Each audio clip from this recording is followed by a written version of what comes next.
ساتھ میں آپ کو اعمال بتا رہا ہوں، ان میں پرسسٹنٹ ہو جاؤ، ان میں لگو، اللہ کا ذکر ایسا کرو ڈر لگ جائے اللہ سے، سنو اللہ کو، سنو جہنم تو روز 1000 سال کا جہنم کا ایک دن ہے، پر میں جہنم کی سب سے چھوٹی آگ میں جل رہا ہوگا اس کو نکالیں گے، دنیا کی سب سے بڑی آگ میں ڈالیں گے، اس کو نیند آ جائے گی، کیا آگ ہوگی وہ؟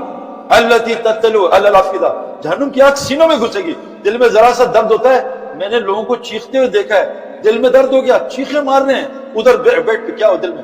یہ دل کا درد سب سے خطرناک، داڑھ سے خطرناک، سوئیاں چبھتی ہیں میرے دوستو، اللہ کہہ رہے ہیں یہ جہنم خطرناک چیز ہے، تو بھائی ایسی مجلسوں بیٹھو جو اللہ کا ڈر لگے۔ نمبر 2، اذا تلیت علیہم آیات ذات ایمانا، جب ان کے سامنے قرآن پڑھا جاتا ہے ان کے ایمان بڑھتا ہے۔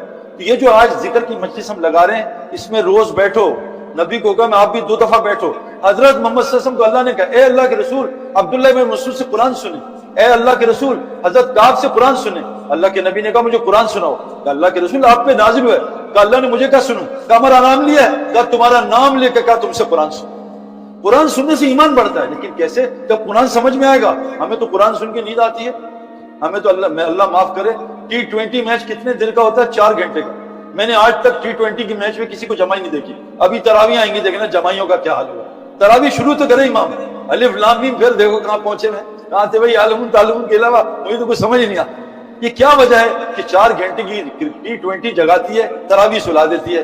میرے دوستو دوسرا عمل، عزت علی روزی لینی ہے، قرآن کی تعلیم میں بیٹھو، یہ قرآن کی تعلیم میں نہیں بیٹھو گے، مولانا الیاس صاحب فرماتے تھے تبلیغ کی محنت بغیر قرآن کے علم کے جہالت پھیلائے گی، آپس میں لڑیں گے لوگ۔ ہم دعوت کے کام میں علماء سے پوچھ کے چلتے ہیں، ہمارے کام میں تبلیغ کا کام ہے، علماء ہم مدارس سے پوچھ کے چلیں گے۔ دوسرا کام کیا ہے؟ قرآن کی تعلیم میں بیٹھو۔ نمبر 3، اللہ پہ بھروسہ کرو، اللہ ساری کائنات کو پال رہا ہے، 40 سال بنی اسرائیل کو بغیر سبب کے پالا ہے، وہ اللہ آج بھی موجود ہے۔ مریم کو بغیر موسم کے روزانہ اس کے کمرے میں کھانا پہنچائے، ابراہیم صاحب کو آگ میں پالا ہے، ماں کے پیٹ میں پالتا ہے۔ اللہ پہ بھروسہ رکھو، ساری 18,000 مخلوق تقریباً کہتے ہیں، پتہ نہیں حدیث ہے بھی نہیں مجھے نہیں، لیکن کہتے ہیں ہزاروں مخلوق ہیں، پر میں کوئی کام نہیں کرتی، سب پل رہی ہے، ایک انسان کام کر رہا ہے، اس کو پورا ہی نہیں بنا۔ جس انسان کے ہاتھ سے کاغذ بنا، کاغذ انسان کے ہاتھ سے بنتا ہے، اسی کا انسان کے ہاتھ سے وہ کاغذ ڈالر بنتا ہے، اور آج یہ انسان اس ڈالر کا محتاج ہو گیا جس کے ہاتھ سے بنتا ہے، یہ دکان کا محتاج، یہ فیکٹری کا محتاج۔ میرے دوستو اللہ پہ بھروسہ کرو، 3 عمل، یہ مومن کی علامت۔ نمبر 4، اپنی نماز کو ٹھیک کرو۔ آج میرے دوستو مجھ سے لوگ کہتے ہیں سعید بھائی میرے بچے کا بلہ سیدھا کر دو۔ میں نے طارق جمیل صاحب سے پوچھا کہ آپ کو تبلیغ میں کتنے عرصہ ہو گیا ہے؟ کہا تقریباً 40 سال۔ میں کہا اب اخلاق کی بات کرتے ہیں، اخلاق تو نماز سے ٹھیک ہوں گے، اخلاق تو ایمان ہوتے ہیں، نماز سے فحاشی دور ہوگی، نماز سے بے حیائی دور ہوگی۔ آج یہ بتائیں 40 سال میں کسی مسلمان نے آپ سے نماز ٹھیک کرائی ہے؟ کہا ایک مسلمان مجھ سے نماز ٹھیک کرا دیا ہے۔ میرے دوستو آپ کے پاس نئی گاڑی ہو، لیٹسٹ پورش فراری، آپ کسی اس آدمی کو دیکھو جو اس کی گاڑی چلانی نہیں آتی، کیا میرے بچوں کو نادام کاغذ لے جانا، اس نے گاڑی سیکھی نہیں، آج تک میرے پاس ٹائم ہی نہیں نماز سیکھا۔ میرے دوستو نماز سیکھ کر لو، وہ رزق ملے گا آپ سوچ نہیں سکتے۔ ہر بیماری کا علاج نماز میں، اللہ کی قسم۔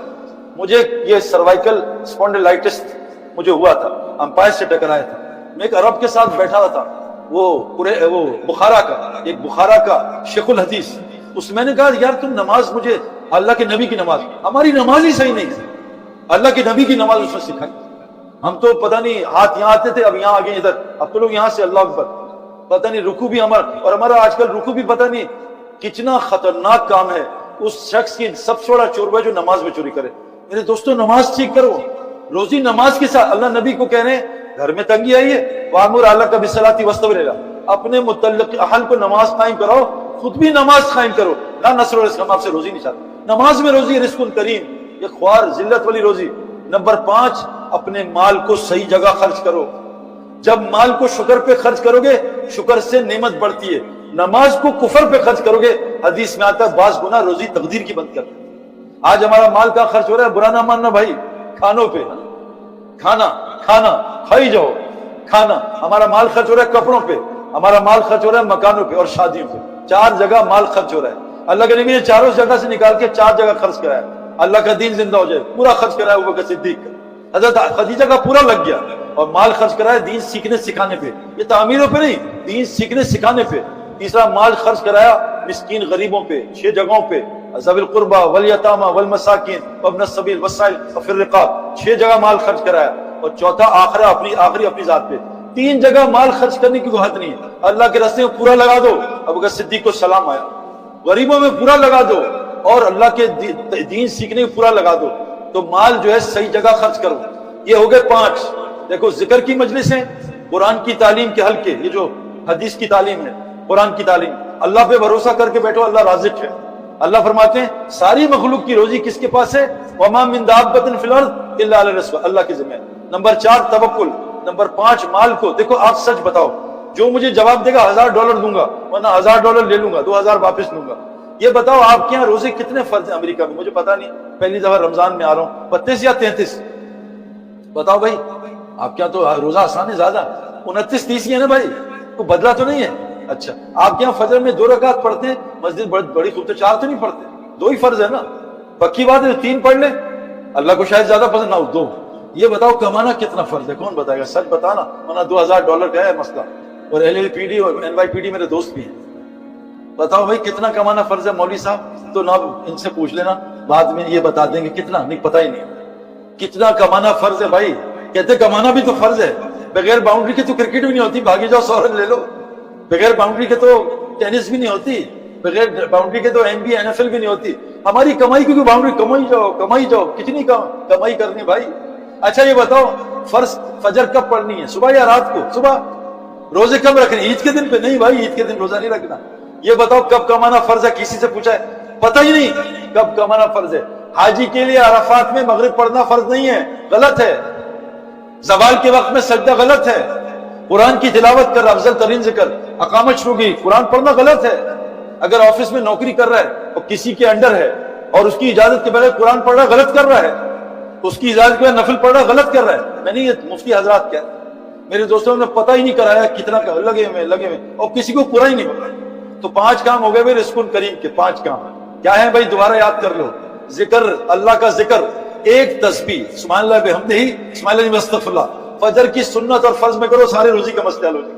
ایک تسبیح کرو صبح، لا الہ الا اللہ ملک الحق المبین، ایک تسبیح کر لو، سارے مسئلے حل ہو جائیں گے۔ استغفار اللہ کہتے کرو، میں تمہیں مال نہیں اموال دوں گا، استغفار سے روزی جڑی ہے۔ تو اللہ کے ذکر سے روزی، قرآن کی تعلیم سے روزی۔ گھر میں سورہ واقعہ پڑھو، فاقعہ داخل نہیں ہوگا، لیکن جس گھر میں تصویریں ہیں، کتے ہیں، اس گھر میں سورہ واقعہ سے اور فقر آئے گا۔ جس گھر میں فلمیں دیکھی جاتی ہیں، آیت الکرسی سے اور چورائیں گے۔ اللہ تعالیٰ نے فرمایا انما یتقبل من المتقین، اللہ تقوی کے بغیر کوئی عمل قبول نہیں کرتے۔ جب تک حرام نہیں چھوٹے گا میرے دوستو، تب تک عمل قبول نہیں ہوگا۔ ایک آدمی نے مفتی صاحب کا بیان سنا فجر کا، کہ جو فجر جماعت کے ساتھ پڑھ لے سارے دن اللہ کی حفاظت میں، ذمہ داری میں، دوپہر کو لٹ گیا۔ اس نے مجھے آ کے کہا بھائی کہ سچ بھائی مفتی صاحب نے حدیث سنائی تھی غلط۔ میں کہا حدیث غلط نہیں ہے، یہ بتاؤ تم نماز پڑھ کے کیا کیا تھا؟ کہ گھر آیا تھا، پھر ڈرائیونگ کی تھی۔ میں نے کہا رستے میں بازار آئے تھے؟ کہا۔ میں کہا لڑکیاں دیکھی تھی؟ کہا وہ تو دیکھتے ہیں۔ میں کہا اسی لیے لٹے ہو کہ جب تک حرام نہیں چھوڑو گے یہ حدیث فائدہ نہیں دے گی۔ وَنُنَزِّلُ مِنَ الْقُرْآنِ مَا هُوَ شِفَاءٌ وَرَحْمَةٌ لِلْمُؤْمِنِينَ وَلَا يَزِيدُ الظَّالِمِينَ إِلَّا خَسَارًا۔ قرآن شفا دیتا ہے، رحمت، لیکن مومن کو، جو مومن نہیں ہوگا قرآن اس کو اور مصیبت میں ڈالے گا۔ يَدُلُّ بِهِ كَثِيرًا وَيَهْدِي بِهِ كَثِيرًا۔ 7 صفات آپ کو مومن کی بتا رہا ہوں بھائی، 7 صفات، اللہ کا ذکر، تعلیم کے حلقے، توکل، نماز یہ صحیح کرے گا، اور اللہ مال کو صحیح جگہ شادیوں پہ نہیں لگائے گا۔ اور چھٹا والذین آمنوا وہاجروا وجاہدوا فی سبیل اللہ والذین آمنوا نصروا۔ اور یہ چھٹی کیا ہے؟ یہ لوگ اللہ پہ ایمان لا کے اللہ کے دین کے لیے ہجرت کرتے ہیں، یہ چھٹی صفت ہے مومن کی۔ اور جو لوگ نکلتے ہیں ان کی یہ نصرت کرتے ہیں، ان کو اپنے گھروں میں ٹھہراتے ہیں، ان کی مدد کرتے ہیں، آؤ نصرو۔ جب یہ 7 باتیں ہوں گی، اللہ کہہ رہے ہیں اولئک هم الاتقوا، یہ پکے مومن ہیں۔ اور مومن کہاں جائے گا؟ قد افلح المؤمنون، بغیر حساب کتاب کی جنت۔ کس جنت میں؟ الذین یرثون الفردوس هم فیہا خالدون، مومن جنت فردوس میں جائے گا بغیر حساب کتاب کی۔ میرے دوستو یہ 7 صفات اپنے اندر لانے کا نام تبلیغ ہے۔